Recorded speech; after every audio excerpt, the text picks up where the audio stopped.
NCR में ठंड और कोहरे का कहर लगातार जारी है। लोग परेशान हैं और ठंड से ठिठुर रहे हैं। विजिबिलिटी भी काफी ज्यादा कम हो चुकी है और न्यूनतम तापमान में मामूली बढ़ोतरी हुई है। इसके बावजूद भी ठिठुरन कम नहीं हुई है। अधिकतम तापमान में गिरावट और पहाड़ों से आने वाली ठंड हवाओं ने लोगों को परेशान करना शुरू कर दिया है। मौसम विभाग के मुताबिक अभी ऐसे ही मौसम बने रहने के आसार हैं। तस्वीरें आपको दिखा रहे हैं, ये आज सुबह की तस्वीरें जहां पर रेलवे ट्रैक पर कोहरा ही कोहरा आपको नजर आएगा, जिसके चलते ट्रेनें भी लेट हो रही हैं। लोग ठंड से बचने के लिए अलाव का सहारा लेते हुए नजर आ रहे हैं, लेकिन मौसम विभाग का कहना है कि अभी आने वाले कुछ और दिनों तक ठंड ऐसे ही रहेगी। तो दिल्ली एनसीआर में ठंड के साथ साथ कोहरे का कहर भी जारी है।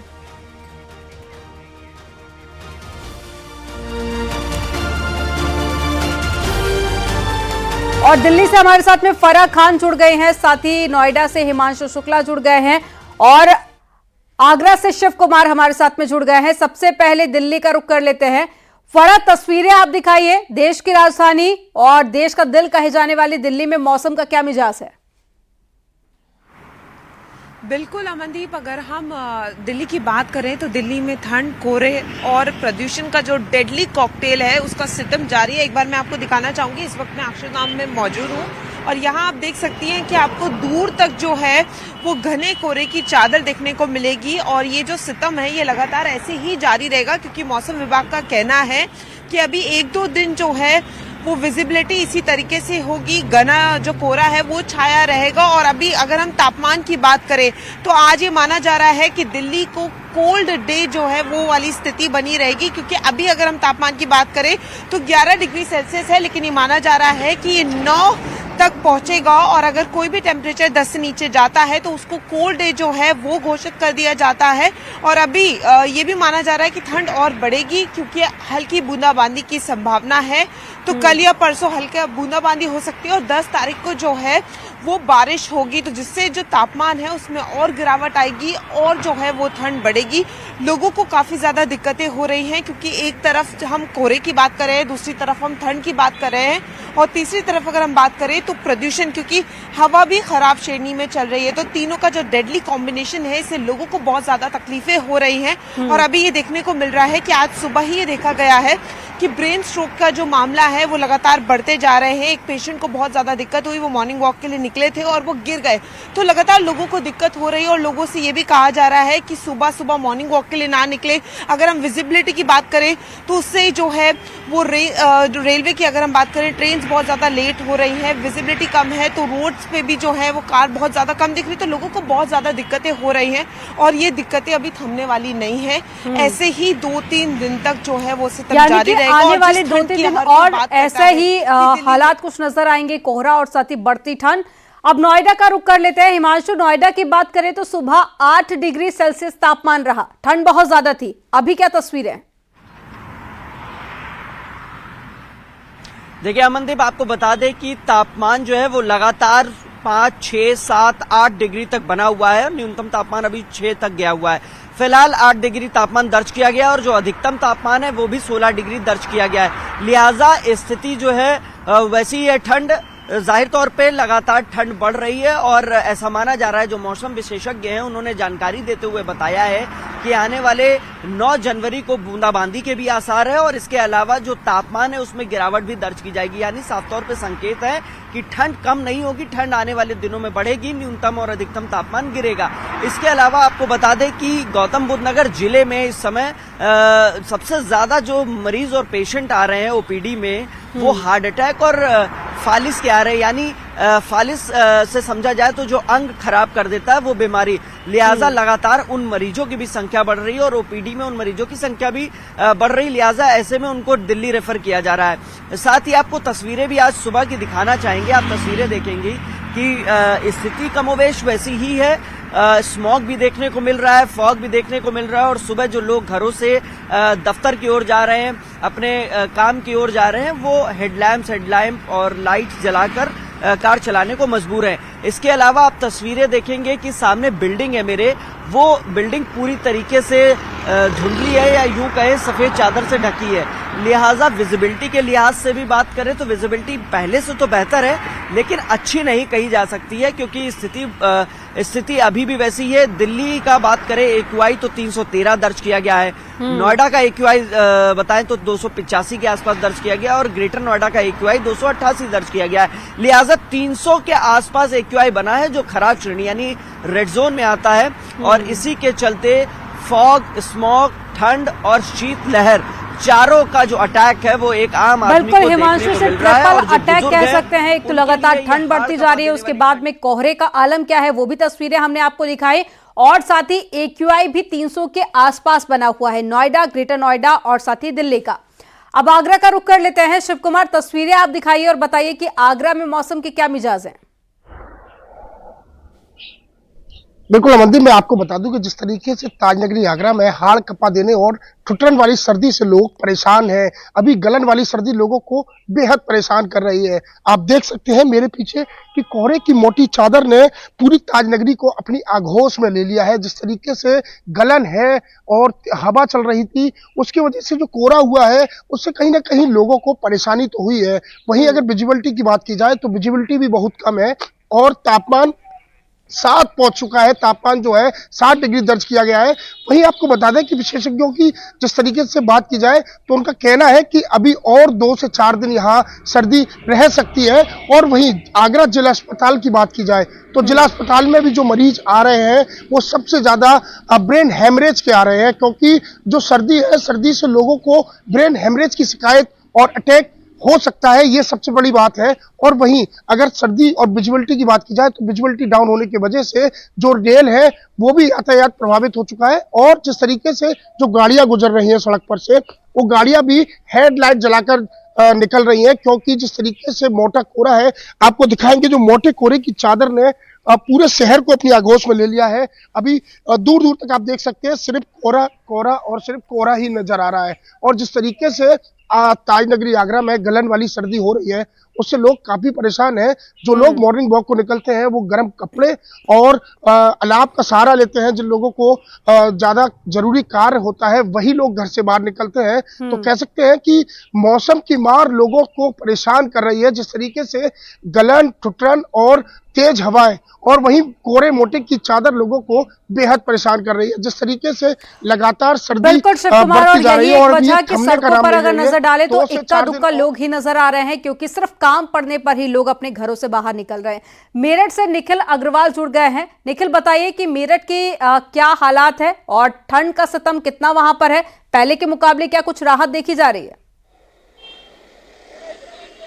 देखिए, पहले के मुकाबले और ज्यादा ठिठुरन बढ़ गई है। पश्चिम उत्तर प्रदेश पर कोल्ड अटैक हुआ है और मैं आपको तस्वीरें दिखा सकता हूं। आप देखिए, सुबह के 8 बजे हैं और यहाँ पर जो लोग निकल रहे हैं वो बिल्कुल बेहाल है। कोई टोपी लगाए है, कोई मफलर लपेटे है, कोई बिल्कुल रजाई टाइप की जैकेट लपेटे है। और आप देख सकते हैं विजिबिलिटी भी कम है।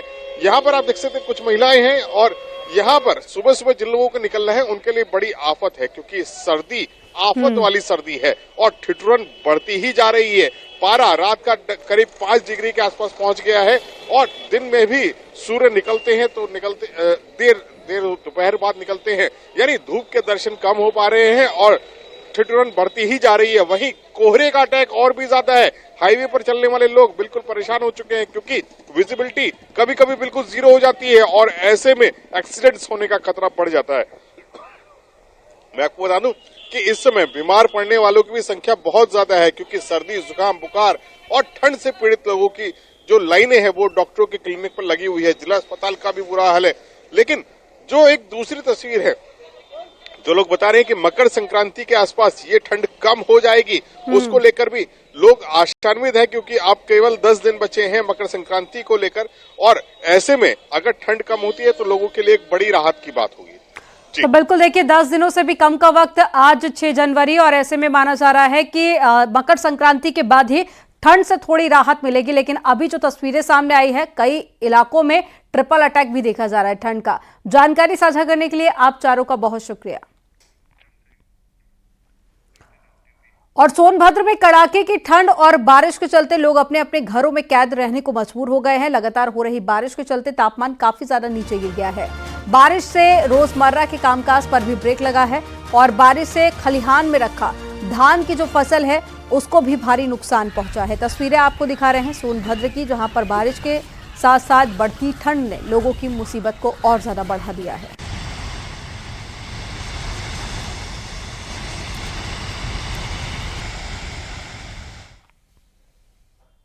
उत्तर भारत में घना कोहरा और कड़ाके की ठंड पड़ रही है। कोहरे की वजह से कई इलाकों में सूरज नहीं निकल पा रहा है, तो वहीं मौसम विभाग के मुताबिक अगले 3 दिन कोल्ड की स्थिति यूं ही बनी रहेगी। दिल्ली एनसीआर के अधिकतम तापमान 18 डिग्री से नीचे रहेगा कई इलाकों में, और वहीं बताया यह भी जा रहा है कि 8 और 9 जनवरी को उत्तर और मध्य भारत में हल्की बारिश हो सकती है। एक रिपोर्ट आपको दिखाते हैं।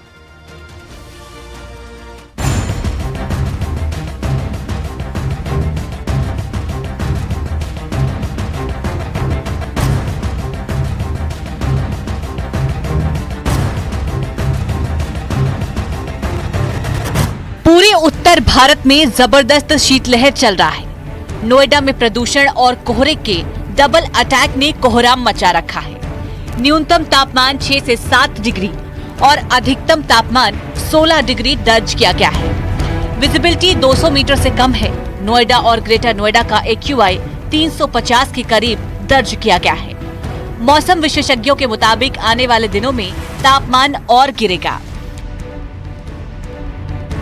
उधर देश की राजधानी दिल्ली में मौसम का ट्रिपल अटैक देखने को मिल रहा है। यहाँ कोहरे, प्रदूषण और कड़ाके की ठंड ने कोहराम मचा रखा है। AQI भी 400 पार है। वहीं बर्फीली हवा चल रही है। आज दिल्ली का औसत न्यूनतम तापमान 7 डिग्री रहा। आम जनजीवन बेहाल है और परिवहन सेवाएं प्रभावित हुई है। एक तरफ जहां कोहरे का कोहराम है, वहीं दूसरी तरफ प्रदूषण की मार है। वहीं तीसरी तरफ बर्फीली हवाओं का भी सितम जारी है। ऐसे में दिल्ली में हाड़ कपाऊ ठंड जारी है। स्थिति यह है कि गुरुवार को 11 साल में तीसरी बार दिल्ली का दिन सबसे ठंडा रहा। गुरुवार को यहाँ का टेम्परेचर 6 डिग्री सेल्सियस तक पहुँच गया है। वहीं आज भी दिल्ली का मिनिमम टेम्परेचर 60 डिग्री के आसपास बना हुआ है। कानपुर में लगातार बढ़ती ठंड ने आम जनजीवन को अस्त व्यस्त कर दिया है। कानपुर सेंट्रल स्टेशन, जहां पर हमेशा हजारों की संख्या में यात्री रहते हैं, वहां पर भी ठंड का असर देखने को मिल रहा है। कानपुर सेंट्रल स्टेशन से गुजरने वाली 25 से ज्यादा ट्रेनें लेट चल रही हैं। कानपुर सेंट्रल स्टेशन पर सन्नाटा पसरा हुआ है। कुछ ही यात्री स्टेशन पर दिख रहे हैं।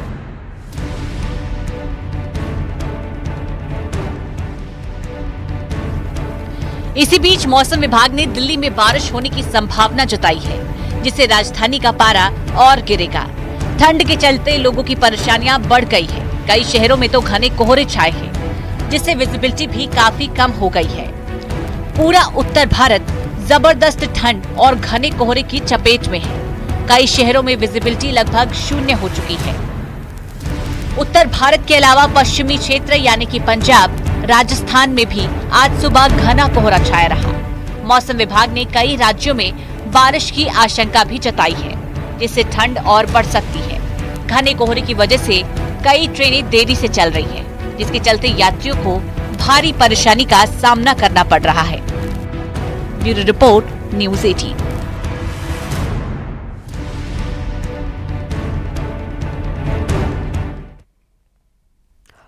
मथुरा में पुलिस का ऑपरेशन लंगड़ा जारी है। मुठभेड़ में 2 लुटेरे पुलिस की गोली लगने से घायल हो गए, जबकि एक बदमाश मौके से फरार हो गया। घायल बदमाशों को इलाज के लिए अस्पताल में भर्ती कराया गया। पकड़े गए बदमाशों के कब्जे से तमंचा, कारतूस और साथ ही 24,000 रुपए बरामद किए गए। आरोप के मुताबिक इन बदमाशों ने अकबरपुर तरोली रोड पर माइक्रो फाइनेंस कर्मी से लूट की थी और छाता थाना क्षेत्र में ये मुठभेड़ हुई। पिलोरा बम्बा के पास पुलिस टीम के द्वारा चेकिंग आरंभ करी गई। 3 बदमाश आते हुए दिखाई दिए, जिनको पुलिस टीम के द्वारा जब रुकने का इशारा किया गया तो उनके द्वारा पुलिस टीम पर फायर किया गया। पुलिस के द्वारा भी आत्मरक्षा जवाबी फायरिंग करी गई, जिसमें से 2 बदमाशों के पैर में गोली लगी है, जिनका नाम जगदीश व अनिल है, जो कि थाना हाईवे के क्षेत्र के रहने वाले हैं। इनका एक अन्य साथी बबलू, जो कि बिटावली गाँव का ही रहने वाला है, वो मौके से भागने में सफल रहा, जिसकी तलाश की जा रही है।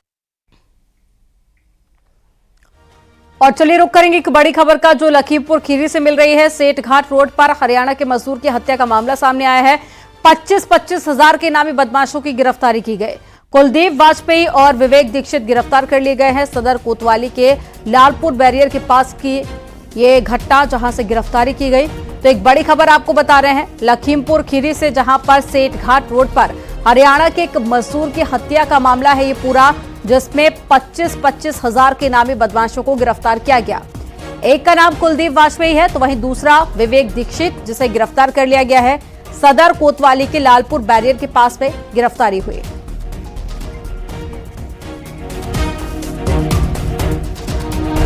मुख्यमंत्री योगी आदित्यनाथ आज गोरखपुर में विकसित भारत संकल्प यात्रा कार्यक्रम में शामिल होंगे और मोहरीपुर और साथ ही सूरजकुंड में यह कार्यक्रम का आयोजन किया जाएगा।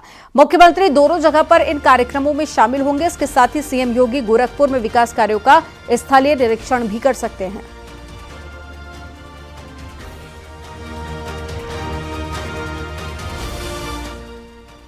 सीएम योगी आज संत कबीर नगर जा सकते हैं और बताया जा रहा है कि सीएम योगी मेहंदावल तहसील में बीजेपी के संगठन मंत्री नागेंद्र नाथ त्रिपाठी के घर शोक संवेदना व्यक्त करने जा सकते हैं।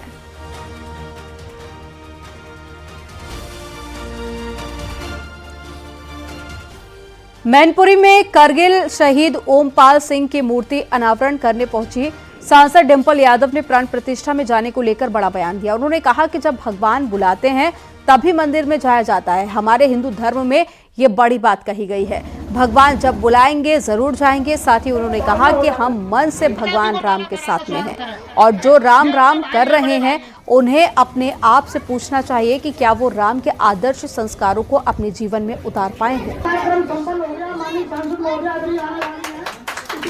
ऐसा कुछ नहीं, नेता कोई उत्तर प्रदेश के मुख्यमंत्री कोई भी आता है, जब भगवान बुलाते हैं तब दरबार में जाया जाता है। ये सबको बात पता है। हमारे हिंदू धर्म में यही बात कही गई है, जब बुलावा लगता है तभी आप दर्शन करने के पहुंचते हैं। तो जब हमारा बुलावा लगेगा तो हम वहाँ पहुँच जाएंगे। हम तो मन से भगवान राम जी के साथ हैं। मैंने पहले भी बोला था कि हम सबको भगवान जो राम है उनके आदर्शों को अपने जीवन में उतारना है और उनके मार्ग पे चलना है। तो जो राम जो कर रहे हैं उनको अपने आप से पूछना चाहिए कि क्या वो भगवान राम के जो आदर्श हैं, जो उनके संस्कार हैं, क्या वो उनको अपने जीवन में उतार पाए हैं कि नहीं उतार पाए हैं। ज्ञानवापी सर्वे रिपोर्ट को लेकर एएसआई की अर्जी पर आज वाराणसी की जिला कोर्ट फैसला सुना सकती है। एएसआई की सर्वे रिपोर्ट सार्वजनिक होगी या फिर नहीं, कोर्ट इस पर अपना फैसला सुनाएगा। दोपहर 2:30 बजे के बाद में यह फैसला आ सकता है। एएसआई ने ज्ञानवापी सर्वे रिपोर्ट 4 हफ्ते तक सार्वजनिक नहीं करने की याचिका दाखिल की थी। इसके अलावा तहखाना और सील वजूखाने में मर रही मछली के मामले पर भी फैसला आने की संभावना है।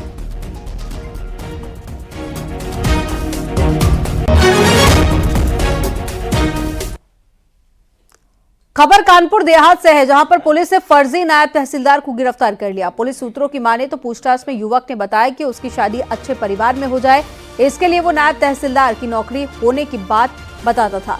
कानपुर देहात जिला प्रशासन को सूचना मिली और जिले में एक नायब तहसीलदार वीआईपी सुविधाओं का लाभ ले रहा है।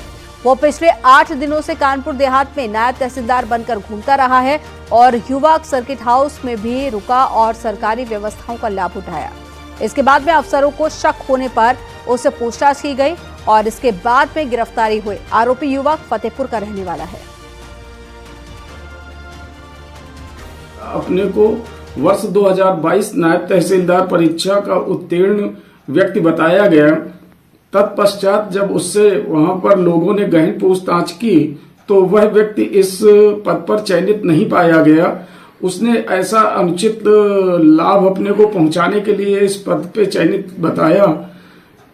पूछताछ के पश्चात तहरीर मिलने के आधार पर थाना अकबरपुर में अभियोग पंजीकृत हुआ और उससे गहन पूछताछ की जा रही है। शेष अग्रिम विधिक कार्रवाई प्रचलित है।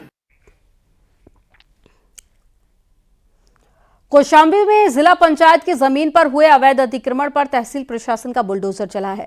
प्रशासन ने बुलडोजर से जिला पंचायत की बेशकीमती जमीन को अतिक्रमण मुक्त कराया। हम लोग नहीं कुछ कह सकते भाई, हम लोग कुछ नहीं कर सकते, हम लोग तुम्हारे साथ ही तुम्हारे पक्ष